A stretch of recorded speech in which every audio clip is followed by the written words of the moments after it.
linguistic models, how programming utilizes the arbitrary aspect of language. For language is predicated on a high level of arbitrariness, primarily when you look at the word cup, right?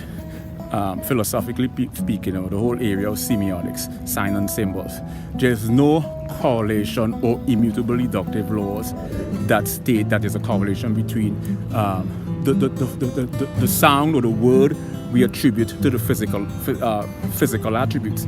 I may fidget and I may stutter at times because I'm trying to condense this video down.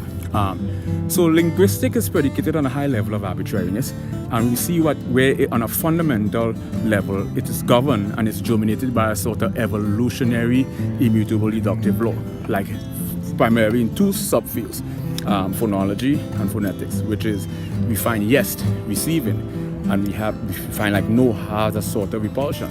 So in transdisciplinary now, I highlight the inefficiency of the top 5 search engine online and how it's incapable of disambiguating primarily ambiguity. So we have cross-disciplinary, we have multidisciplinary, we have transdisciplinary, and we have one of my favorite, interdisciplinary.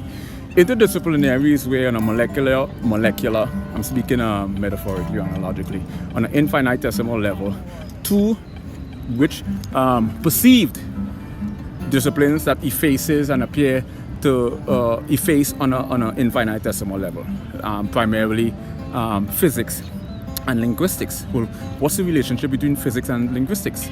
Well, when we get into literary devices, primarily figurative and rhetorical devices, we know rhetorical devices is really conducive to the power of persuasion.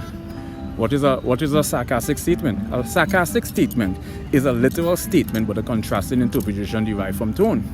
Sarcasm, condescension, and some aspect of verbal irony. So why is this interdisciplinary? Well, why is a sarcastic statement literal but a contrasting interpretation derived from tone? And this has to do with cognitive neuroscience and how the brain perceives tonality in a lexical or syntactic sentence. And it has to do with the irregularity of the rise and fall and tone, of tone in speech.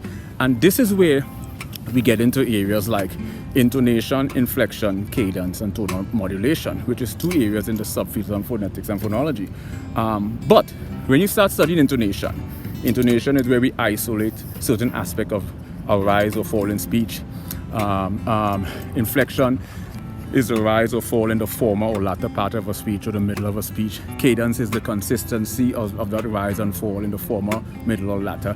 And modulation is the overall evaluation of that rise and fall in speech. That's sound. So we